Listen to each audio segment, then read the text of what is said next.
Welcome everyone to BDO's webinar designed for professional services firms, but welcome everyone else if you're not part of a professional services firm as well. My name is Anna Jarrold and I am a tax partner focused on advising professional services firms. So for those of you who are new to BDO, we are the world's 5th largest accounting network in over 160 countries. And in the UK, we've now got a team of just over 1,000 people helping to advise our clients. So quite some milestone. So within that number, we've got the largest dedicated professional services team with focused on UK accountancy firms that has been built up over many, many years. So we provide tax, audit and advisory services to a full range of clients, whether they're boutique firms, all the way through to really large international businesses, includes all types of structures, partnerships, privately owned corporates, listed, private equity-backed businesses, you name it, we advise that structure. So today, we're updating you on UK and global employment taxation. And as always, I'm joined by experts in their fields, thankfully. So I'm joined today by a number of our team. So let me introduce you. So we've got one of our directors, Jackie Roberts, and Jackie would have worked with many of you already.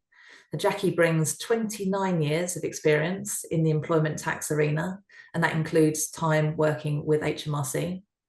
So Jackie advises on all matters of employer UK compliance, including payroll, termination payments, employment status, and also negotiating substantial and complex technical settlement agreements with HMRC. And as you can see from the list on the screen, I could go on, but I've chosen a few bits. So we also have Dan Lambert, who is an associate director in the team. And Dan specialises in providing expatriate taxation and has been doing that for 15 years. Dan works with both businesses and the individual employee, helping them to plan and manage the tax, social security and payroll implications of employees moving around the world. We also have Louis, who again, many of you have already met and worked with. And Louis is a director in the London Professional Services tax team. Louis has been deeply involved in the team and also this webinar for many years, so thank you, Louis. And Louis advises on a broad range of partnership structures for professional services firms and has been doing so again for over 15 years. So extensive experience in undertaking advisory and structuring work for his clients, as well as partnerships and the partners on compliance and tax reserving matters. So a fully loaded, very experienced guest speakers today. So on the agenda, our speakers will be talking through a number of these points. So talking about off-payroll labour, global mobility trends, issues of working from anywhere in the world and permanent establishments, all of which are very closely connected points. So as always, we're running this webinar live and we encourage you to ask us questions, and I'll either ask them at the end or during the webinar. And we'll make sure that we finish within an hour. If I don't get to cover all of the questions, we'll pick them up with you offline. We'll also be sending you a recording of the webinar within a few days and also the slides. So without much further ado from me, Jackie, over to you. Thank you, Anna, and good morning, everyone. Like Anna said, I'm going to be covering off-payroll labour, but also just at the end, we're going to cover a few of the topical changes on P11D process, some update on an interesting twist on nursery schemes, and finally a pinch point around trivial benefits exemption. So I'm spoiling you with a couple of extra topics. So today. So previously I've covered IR35 in quite a lot of detail. And we've been through how the IR35 legislation actually works, what are the obligations for a professional services business, and how to adhere to those rules. So I'm not going to go through that in too much detail, but please see previous webinars for details on that. And we're moving on more onto what we're seeing with HMRC activity. So in our experience, businesses do understand their obligations under the rules, but are now looking to finesse the actual execution of that. And this would be in relation to IR35, but also now with more focus around off-payroll labour, hence my slide. So you'll see that what I've done here is I've just quickly gone through what is off-payroll labour as opposed to what is IR35. So we're looking at cases where a business engages someone on a self-employed basis, often known as a freelancer or a contractor, or subcontractors. Now, they might be in the construction industry, which might overlap into some of your businesses occasionally. And then there's individuals that are engaged via offshore companies. So you might have an offshore agency or an offshore personal service company. And then agency workers, and these can actually be provided by an agency on a self-employed basis or an employed basis or personal service company. And examples of that might be in the supply of IT, administration staff, or marketing, that sort of type of thing. Then we move on to subcontracted out services, something that has gained more traction, but possibly not right at the beginning. And that is where we're looking at a supply of service as opposed to a supply of labour. So I've put here as an example, because it's quite a simple one, the supply of security services. So if you need security services, that usually comes with the service itself and equipment in order to adhere to all of the security requirements. So that would be a supply, a holistic supply, shall we say, of service. And then finally, invoicing via personal service companies. And obviously that's where we sort of like think about IR35. And as a reminder, a personal service company for these purposes would be an individual with more than 5% of the ordinary share capital of their own limited company providing the personal service, or a member of an LLP with 5% or more of the profits, or a partner in a partnership with 60% or more of the profits. And finally, there is a little bit of a twist, which is the legislation also says that it could be an individual that is wholly providing personal service. So it sort of captures those that maybe think about only putting a 1% ownership in, just so that we make sure that the legislation covers all of those. Jade, could I have the next slide, please? So IR35 rules have now been around for 3 years, and HMRC expects the employer to have implemented by now mature processes. What does that mean? So what we're seeing is HMRC's expectation is far greater than just looking at employment status. So we know that HMRC are looking for businesses to have a systematic process to ensure visibility over all workers. And so there are different approaches to a business that, for a business to take. It could look at centralizing processes, which makes it possibly easier to identify and police.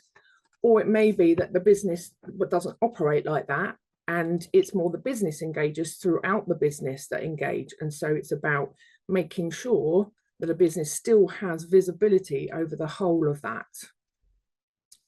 There must also be a process to ensure the engagements are not able to fall outside of the agreed process. And that sounds a bit weird, doesn't it? But what we're talking about is if you've got a process where you say, well, I've identified those people as personal service companies, we need to make sure that actually that is all of them. More often than not, we might find that a business has quite a good process, but some fall out of that because whoever's done the engaging doesn't necessarily know what the process is.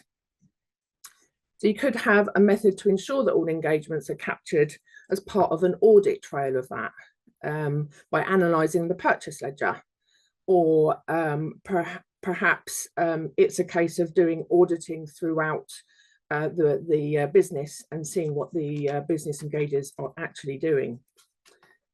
So the business needs to also make sure that they understand the contractual terms.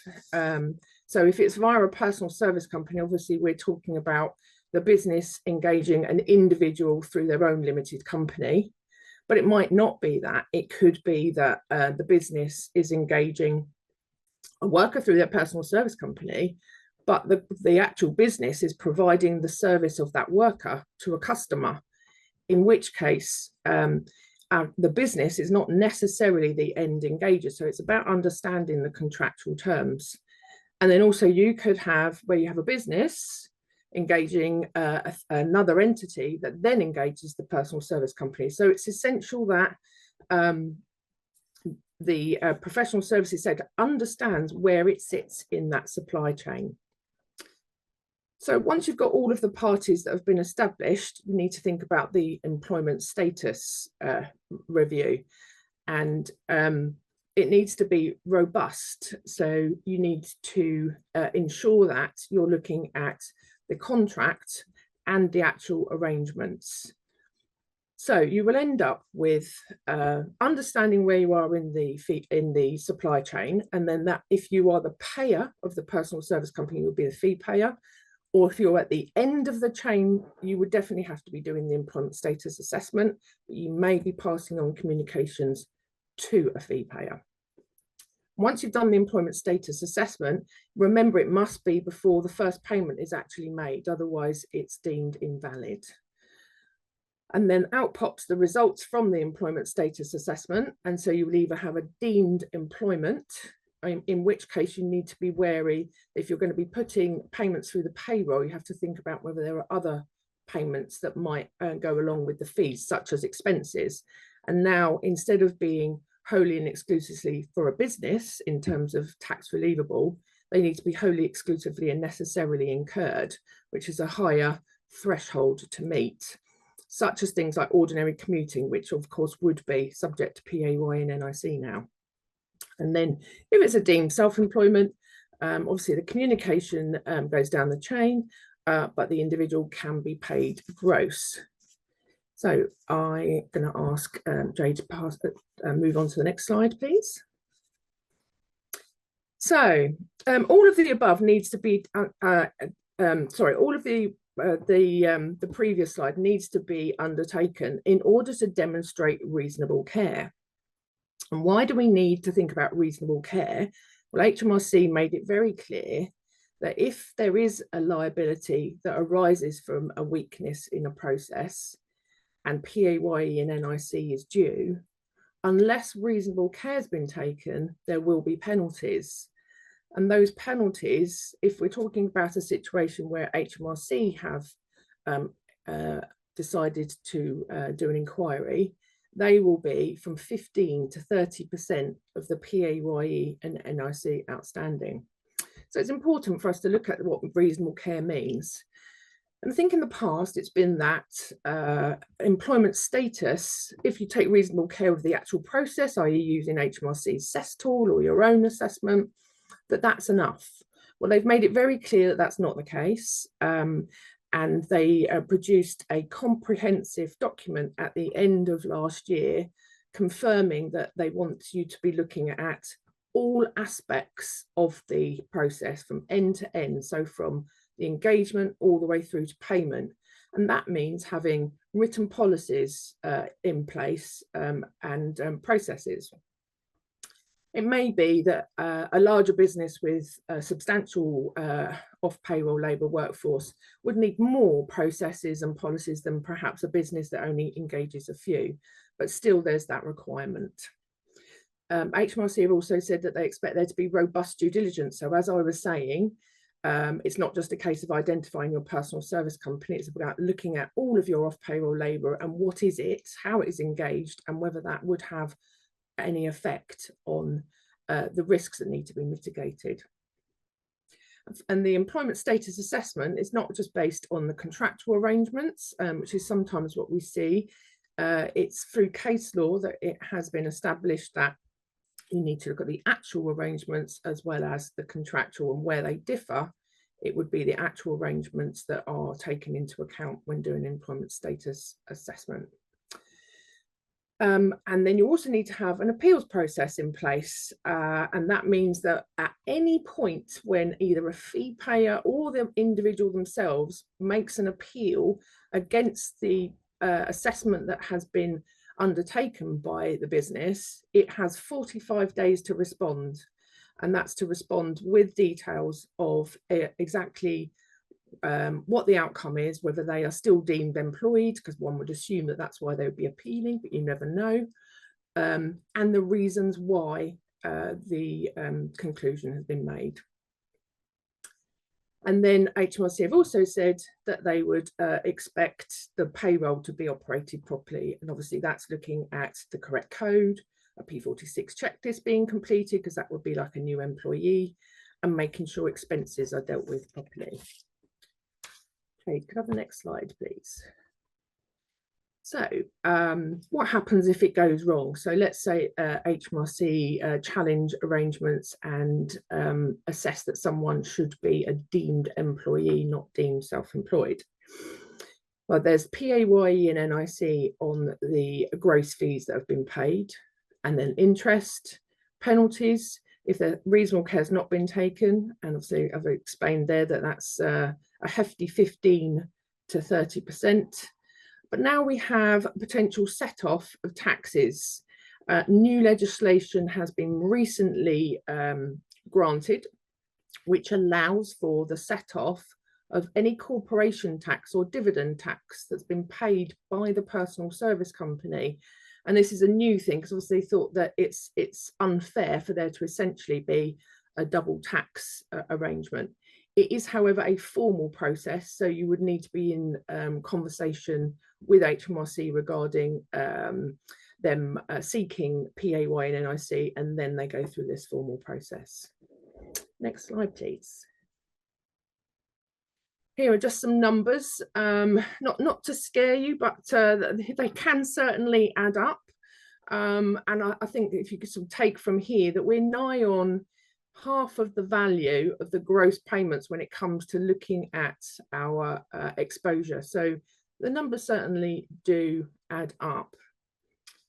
So if I could have the next slide, please. That was everything there was about off-payroll labour that I wanted to draw to your attention. And so the next thing is regarding the P11D process. So with effect from the 6th of April 26, employers will no longer need to report benefits on P11D. They will need to process them via the payroll on a real-time basis. Employers will still need to pay Class 1A national insurance, not Class 1, so don't process them through the payroll for Class 1, unless, of course, the benefit is one that is subject to Class 1, such as non-cash vouchers. There will be a consultation because there are some creases to iron out. Certainly, there are a couple of benefits, accommodation and loans, that already cannot be payrolled. So what are they going to do with those? And then exactly how is the P11DB part of the process going to work in terms of paying Class 1A? So certainly something to be thinking about. And I think there's been conversations that we've had with clients that I guess in the first place would assume that it's actually a simple process of just taking a benefit, dividing it by the number of months, and then putting that through the payroll. Well, because it's supposed to be on a real-time basis, we need to think about joiners, leavers, all the variable data positions that might happen during the year, which need to be on a real-time basis. So we're asking our clients to start thinking about talking with their third-party providers of those benefits in order to have those conversations and make sure that data will be readily available. And then the other point is that in 26-27, there will be, employees will have benefits in their code from the 25-26 tax year, but they're also going to have the benefits for 26-27 in 26-27. So they will have a double tax. And so it's important for companies to think about how they're going to communicate to employees about that. And one of the things that we're doing with clients is talking to them about whether it's actually maybe a good idea to front load and go into operating full payrolling of benefits next tax year rather than 26-27 to iron out any creases. So that's P11Ds. So on nursery schemes, this is an interesting point. You're all probably aware that there are childcare voucher salary sacrifice. Probably most of those are coming to an end, actually. And then you have the government scheme, which is capped monthly contributions. And then you have childcare nursery schemes. So if an employer has their own childcare scheme on their own premises, any benefit that is provided to employees from having free childcare is not taxable. So it's uncapped, which means that there are two tax exemptions that are available. One is in that exact circumstance, and the second one is where an employer goes into partnership with a childcare nursery in order to provide that provision. But what we're seeing is that there are businesses in the sector that have been setting up sort of like a third-party provision and essentially commercial marketed nursery schemes where they do invite salary sacrifice, and you'd think that works, and in terms of salary sacrifice it probably is efficient. But one of the requirements of a employer that is working in partnership is that they must be involved in the management and financial management of that nursery, which is a little bit harder if it's a commercially marketed nursery. And the companies are thinking that if you just pay an extra amount of money towards the childcare nursery and the employee acts as a representative of the employer, this would allow for tax-free nursery care. And HMRC have made it very clear that they don't like these schemes, and that they will look at them into great detail, because obviously it's uncapped tax relief. And I would advise any company that is thinking about having one of these or has one to think carefully about whether the actual arrangements need to be looked at to ensure that they are indeed robust. So I finally have trivial benefits. So trivial benefits, as a reminder, is where an employer provides a benefit to an employee which is less than £50 including VAT, is not cash or a cash voucher, is not in connection with any salary sacrifice, and is not contractual in nature, and is not in recognition of performance. So it used to be things like the Christmas turkey, and it's just formalising that process, but now it can be ad hoc smaller bits of staff entertainment, etc. So a very useful exemption to remove small minor benefits from an employee's tax return. However, that trivial benefit exemption, HMRC have made it clear, although it hasn't been taken to court, so it's not been tested yet, they've said that where any costs are reimbursed, they will not satisfy the trivial benefits legislation, as they are stating that is cash rather than an expense. So you could have the same bunch of flowers purchased by a PA. So if they used the company credit card, they would be tax-free. And if they went and paid cash and got reimbursed, they wouldn't be tax-free. So I'm going to leave you there with those little nuggets of employment tax update. And thank you, Jackie. Thank you very much. And as always, an absolute minefield. You think you know the general gist of things, and then actually you get into the detail and you realise it's not quite so simple. So thank you very much. So Dan, over to you on the expatriate piece. Thank you very much. Morning, everyone. Just a quick reminder, my name is Daniel Lambert. I'm an Associate Director in the expat team in Reading. And basically what I do is help employers manage their globally mobile employees. What I would like to do this morning is just talk to you about some of the recent global mobility trends we've seen over the last few years. Now, I appreciate this slide's quite busy. There's quite a few things on it. So I'm only going to pick out a few of those items. If there's anything that I don't cover this morning that you'd like to know more about, please do get in contact. Obviously, you'll receive the slides after this and you'll be able to peruse them at your leisure and pick out anything that you found that you'd like to know more about. So the first thing I was going to look at is assignment trends essentially and how these have changed. So I'd say historically, what we used to see was 3 to 5 year assignments as a general rule. Certainly they would make up the majority of the assignments that we dealt with.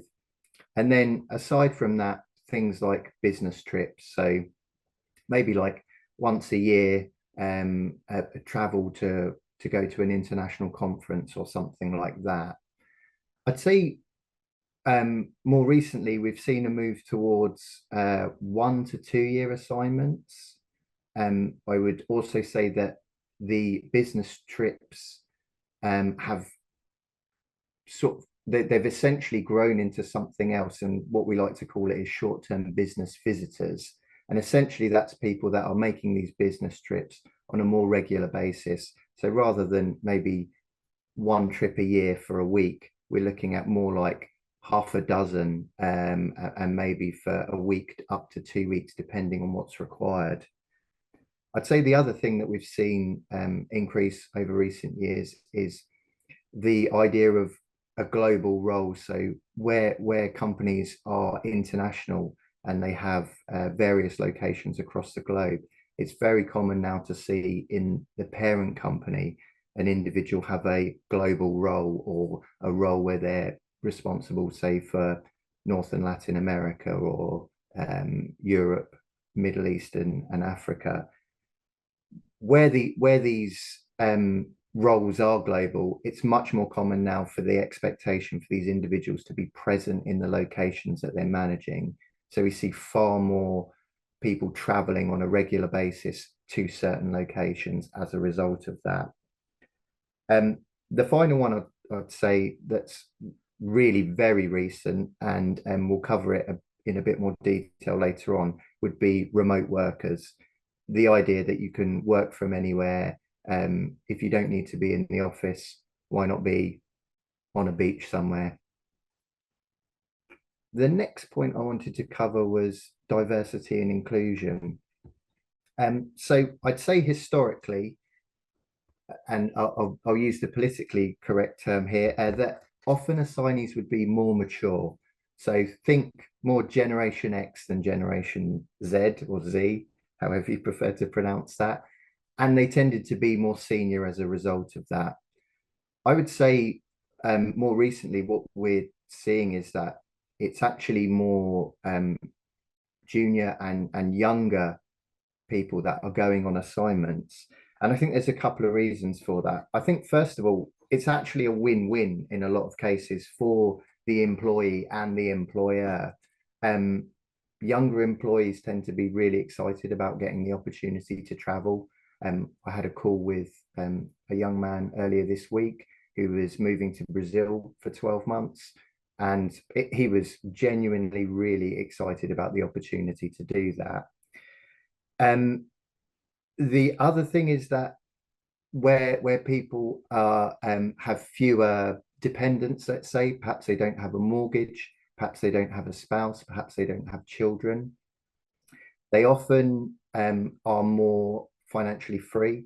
So it's more common to see with the less mature assignees that they maybe don't even want or aren't aware of the possibility of having tax equalization.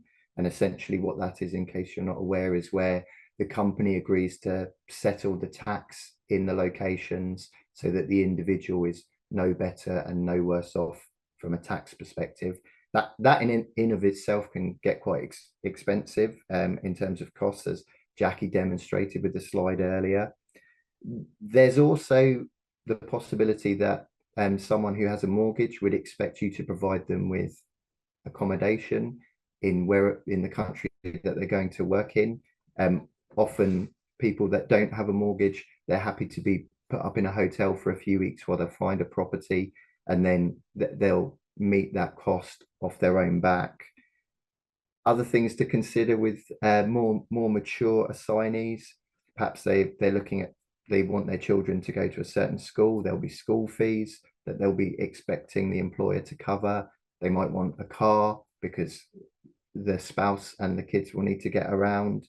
I've also had one individual ask about shipping his golf clubs to the country that he was going to. I dare say that happens less often with 20-year-olds, but I could be wrong. So that's just some of the things to consider when you're looking at diversity inclusion. The next one I'd like to cover is business travelers. So as I say, this is an area that we've really seen growth in, probably over about the last decade, I would say. And typically what businesses are looking to do with these short-term business travelers is share knowledge, share skills. It's often a person is moving either for a project to assist with, or again, it might be something to do with they are delivering training for a certain number of days, and then they would return to their home location. As I mentioned earlier, the global roles, you tend to see people traveling, spending a week or two in an office that they don't normally work in, but they're responsible for managing. That's far more common.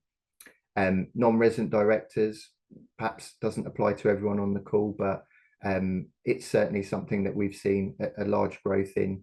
People that are statutory directors of a UK company, but they're not actually resident here, they're based overseas.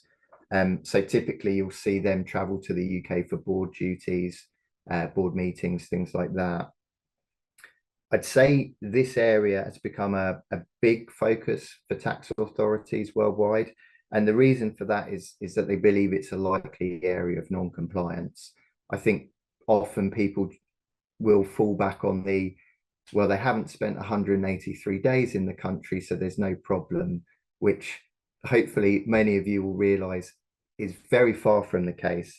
In fact, in certain jurisdictions, the UK being one of them, you can have a potential compliance issue from an individual working for one day in the UK. Similar situation in India. So the idea of don't worry till they've been there 6 months, in some cases that is true, but it's few and far between now. So because of this focus by tax authorities on likely non-compliance for business travelers, I'd say it's really important that businesses are able to track their visitors, track where their employees are, where they're working, how long they're spending in these countries. And you see now a lot of various tools to assist companies with this. We have one of our own, it's called BDO Quick Trip. It's an app-based product, and it helps manage your internationally mobile employees. As I mentioned earlier, probably the biggest change we've seen is with remote workers. I'd say that's been a huge development in the last 2 years. I think it's impossible to argue that the COVID pandemic wasn't a huge part of that. I think it was probably something that we were moving towards anyway, but I think the COVID pandemic accelerated it. And I think a lot of businesses, after being forced to have people work remotely, they realized that it was something that was possible, that did work, and also that there were benefits to it. In a lot of cases, being able to allow employees to work remotely, it improves their work-life balance. You might be able to reduce your office costs as a result, perhaps reduce your travel costs because individuals are doing it off their own back. And I think the big change in that area is that we've seen two things arise. One is essentially full-time working abroad, where an individual, perhaps they've come to the UK from another country, they've worked here for many years, and then they're feeling homesick, they'd like to return home. The fact that they've been able to demonstrate that they can work remotely means that the employer is comfortable with that occurring, and then essentially they work remotely from another country, but for the UK company. The other very common method of remote working that we see now is, I think the term people are using is workations. So basically tagging on a week or so of working remotely to a few weeks of holiday so that they can spend longer in the destination that they're going to. Again, perhaps it might be something where they're visiting family and things like that. So this remote working situation is, I would say, probably what I'm most commonly asked about over the last year or two. It's what clients are coming to me with, saying, look, someone's asked if they can do this. What are the implications? So with that, what we tend to move towards is most employers want a consistent approach. Certainly once they're looking beyond one or two people doing this, and obviously word travels fast. Once one person does it, everyone wants to do it, that kind of thing. So again, something that we've been doing as part of that would be helping with drafting a policy, because this is something that up until a few years ago didn't really exist. It wasn't really on employers' radar. So there was no policy in place. So it was initially on ad hoc, and then they realized as it grew and started snowballing that they needed some kind of consistent approach put in place. So typically the policy, the remote worker policy, will involve a couple of things. One is, how long can you spend abroad working remotely? And then the other one is, which countries are you allowed to go to? The answers to those questions are probably going to be dependent on the employer's risk profile, how comfortable they are with appeasing their employees versus falling foul of compliance or triggering any potential liabilities, which we'll get onto in a minute. As an example, I'd say BDO, we allow individuals to work up to 10 days in a location that they're not employed. That actually has to go through our head of global mobility, Karen. She signs off on every single application. I know with clients, we've seen some clients go up to 30 days, some even up to 60. So it really does depend on the individual basis, and then the advice that they get and what they feel is going to be the best trade-off between risk management and employee satisfaction. So just the key takeaways, I will keep banging this drum. Tracking is absolutely vital.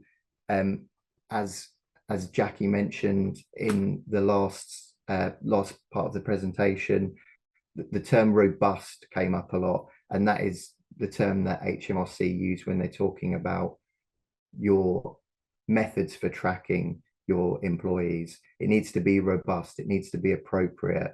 Perhaps just asking them, have you been anywhere this year, isn't going to suffice. Certainly if we're looking at potential failures in terms of compliance and liabilities, we're back into in the UK at least, the penalty regime, and have you taken reasonable care? If not, the penalties go up. So really is vital that you track your visitors appropriately. A few other things, policies, whether that be assignment policies, international remote working, business travel policies. These things remove ambiguity. Everyone knows where they stand. There's no confusion arising as a result of doing international work.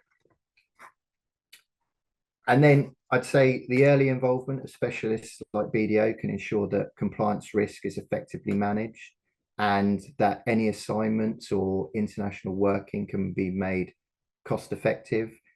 Often we see with assignments, it's as simple as knowing how to structure the assignment, going for a 2-year rather than a 3-year, providing certain things in the contract rather than having the individual pay for them themselves and then be reimbursed. So there's a lot of very easy wins that you can get if you know what those easy wins are. As I say, there are a few more items on that slide that I haven't covered. Do let us know if you'd like to know more about them. But with that, Jade, if I could have the next slide, please. Okay, so this is various things that an employer should be considering when they're thinking about people working from anywhere, whether that be any of the mobility trends I've mentioned, short-term business visitors, assignments, remote working, all of those things. Again, I won't cover all of them, but I'll pick out some of the ones that I feel are pertinent, but obviously you might have your own opinions, so do let us know if there's anything you'd like me to cover. So for me, the absolute first place to start would be right to work. Does the individual have a legal right to work in the country that they're going to? That might be that they have the correct visa. It might be obviously within the EU, as long as they're an EU citizen, then they've got the right to work anywhere. But if this isn't correct, you can start having some reasonably difficult situations arise. There's possible legal ramifications for the individual, depending on who it might be, what might have happened. There's potential reputational risk for yourselves as employer. Obviously, getting the correct visa or ensuring someone has the right to work, legal right to work where they're going is vital. BDO, as Anna mentioned, we're in 166 countries, 156 countries. Most of those we are able to provide immigration services for. We will soon be able to do that in the UK as well. It's not something that we've historically been able to do, but we are adding that. And I believe in the next 6 months or so, we should have that up and running. So we're able to assist with those visas. The next point I wanted to cover was actually, it's sort of a two-in-one. So the income tax liability in the other jurisdiction, and then income tax filing requirements. They tend to go hand in hand. So I'll cover them both off. This is always going to be a consideration for internationally mobile employees. The question for the individual and the employer might be, who's responsible for these, for the compliance of the tax return or for paying the tax? If you've got a policy in place, then there's obviously no confusion. As a starting point, an income tax liability is a personal requirement. A tax return compliance issue is a personal requirement. So there's the good news. Probably what you'd need to assist with, though, is having the individual aware of when they might trigger these requirements. How long can they spend somewhere before they have to file a tax return? How long can they spend somewhere before they have to pay tax in that location? On a similar vein, Social Security. Now, obviously, with Social Security, this is going to be an employer and employee issue. However the policy is written, there's no way of getting out of the requirement for an employer to pay Social Security if it's due. So again, question, when's it triggered? How long can they spend before we have to start considering Social Security? If, depending on what country they are, is there any way of just providing, say, certificate of coverage if they're going from certain countries to other certain countries? Certificate of coverage is a very simple way of ensuring there is no Social Security implications in the other country. If that's not possible, if Social Security is due, how are you going to report it? Are you going to set up a shadow payroll? Are you going to use an employer of record? And then as a final part of that Social Security is, what country are they going to? Because some places have much higher Social Security than others. France, for example, one of the highest in the world, high 40s in percentage terms for employer. So you could, whatever your cost in terms of employment, add 40% to it if they're in France. Next one, again, these ones that I'm covering, I feel are always going to be an issue regardless of the situation. So that's why I've picked them out. Payroll requirement. Again, this is going to be an employer issue. Again, same question. When's it triggered? When do we have to start operating payroll? If we do, how are we going to deal with it? Are we going to use a shadow payroll? Have we got an entity in that country already that we can tag this onto? Do we need to get an employer of record? All of these things, regardless of how you do it, you're going to have additional admin time and probably administration costs as well. Final point I wanted to cover, and I appreciate Louis is going to cover this in more detail, so I won't step on his toes too much. Permanent establishment risk. Again, it's an employer issue. If there is a permanent establishment created, you're looking at basically everything that I've just discussed arising. So you're probably going to have a payroll issue, probably going to have social security issue, you're probably going to have income tax and tax return issue as a result. On top of the individuals, you've also got the corporate issue. So perhaps you've got corporate reporting to do, corporate tax to pay. And obviously for those of you with partnerships, perhaps one partner doing that might create a liability for the whole partnership. As I say, I don't want to step on Lou's toes too much, so I'll leave it there. But if there are any more questions, please do let us know. Thank you very much, Daniel. And, No as you said problem. already, one of the tricks is actually knowing that people are doing these things. So those policies and procedures and really embedding it into habit forming so that people know exactly what to do before they actually do anything is one of the key headaches that we hear a lot of. Yeah. Do too. Well, wonderful. Thank you very much. So, Louis, over to you to talk a little bit more about permanent establishments. Thanks, Anna, and thanks, Daniel. So I think kind of as you touched on, increased global mobility, of course, causes increased risks and issues around permanent establishment piece, which can create some much unwanted compliance burdens. It is possible to create a taxable presence in a territory where the firm doesn't have an office, as we know, and there's a number of ways in which it can be triggered. And this depends upon the relevant double tax treaties between those countries. I think the difficulty is different territories do have different triggers on what can constitute creation of a permanent establishment, although those following the OECD model generally do have the same hallmarks, but you do need to look at each territory in isolation. It is difficult to kind of manage overall with just one overarching view. So do take care with each different territory where people are spending time. It's often desirable to avoid the creation of a permanent establishment because it is, as Dan mentioned, it is going to result in additional compliance obligations, potentially irrecoverable foreign taxes, and as noted, if you're a partnership, it could potentially create local partner return filings for all partners in that local jurisdiction, depending on how they treat that locally.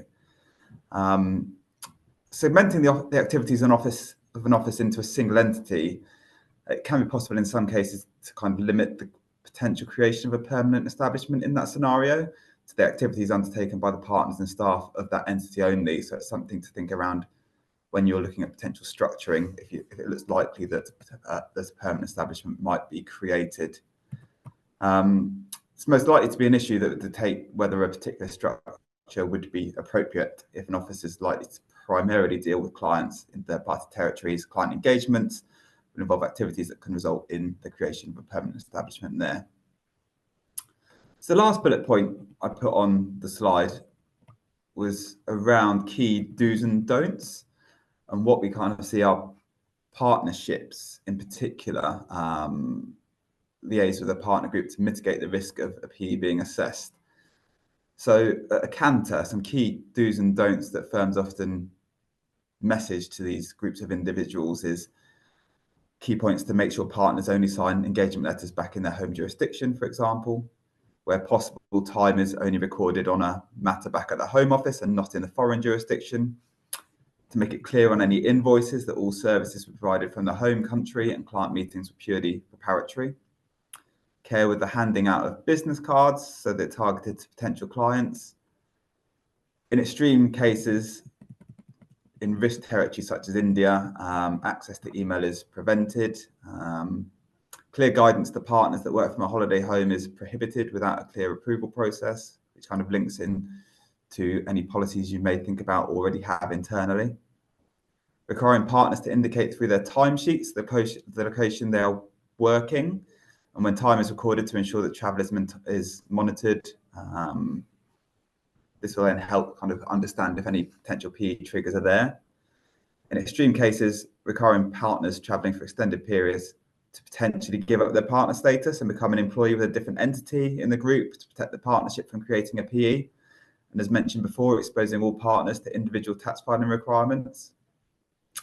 What we also see is mandating that partners book travel through approved routes, where you can really look to then monitor more formally the days spent away from their home office. So those are just a few of the key do's and don'ts that we often liaise with firms looking to monitor partners and their activities. But that, of course, doesn't just stay with partners. That those considerations should generally be extended to the employee group as well. So when individuals are working overseas, I think Dan touched on it quite heavily. It's important to be proactive in managing the position to ensure these unwanted filing obligations aren't created. And if they are created and you haven't realised, there can be significant late filing penalties that need to be mitigated and considered in advance. Yeah, and these practical points keep coming up, Louis, that firms are really struggling to, they know that they need to do this, but it's the how. So what are you doing in particular, that how to help these clients around making sure that they are picking up, mitigating, etc.? This is becoming really prevalent, and I'm spending a lot of my time working in this area, and we as a team are also spending a lot of time in this area. We're getting lots of questions from perhaps firms we wouldn't have had historically, given the ability to remote work from anywhere, where they've not perhaps had a policy in place and they've not tracked individuals where they're going. And now they're realizing that people are spending time all over the world and they haven't had a policy to understand what this looks like and how to monitor it. So a key point is getting your policy in place to kind of manage and understand what they're doing. There's various formats this can be in, but we know tax authorities across the globe are now shining a spotlight on individuals where they're working, making sure they're getting their slice of income. Links into transfer pricing and other points, and checklists and triggers are often a good starting point when considering kind of global working overseas requirements. And if you're looking for the more tech tool, we do have BDO Quick Trip, which helps monitor and identify PE triggers. So there's also technology solutions that are now helping the way. Yeah, it does take an awful lot of people's time out to make sure this is all managed, and those sort of app-based solutions can really sort of reduce the time digging around trying to make sure that you know what people are doing, and then you can address the actual compliance requirements or the policy point with your time. So it's a really tricky area, and one person can make a really big indent in your day in terms of how much time you spend on these things. Okay, so many issues, both from the entity and also from the individual, around moving around the globe, but it doesn't look like it's slowing up. In fact, it looks like people are doing more of that. So it seems to be here to stay. So thank you, Louis, and thank you, Daniel and Jackie as well. We've come to the end of the formal part. We've now got some questions that have come through that I'd just like to pick up with you. So the lucky recipient of the first one is Jackie. So Jackie, if you move on to the benefits onto payrolling, so you make sure that you're putting the benefits in kind on payroll, do you know what the impact is from an HMRC's perspective of the minimum wage position? So I guess the point is really put benefits in kind. It looks like people are getting a higher level of rewards. Does that affect the minimum wage position for people? Great question. Okay, so obviously with national minimum wage, it's fairly complex, and there are different aspects that do and don't work towards pay for national minimum wage. And you might think that when you've got a benefit in kind and it's converted to cash through the payroll, that would then be part of basic pay for NMW, but I'm afraid it isn't. So if you've got any benefits that are going through, they will not affect the calculations for national minimum wage. Shame, but thank you. Shame for the business, not necessarily for the individual. Okay, and I'm just conscious we've got a few more moments. So one for you, Daniel. It does seem like a little bit of a faff when people just come into the UK for a very short period of time. but as you said, that that's irrelevant whether it feels like a bit of a faff. So what actions have you actually seen HMRC taking in relation to tracking people's time coming into the UK, even if it is just for a short period of time? Yeah, great question.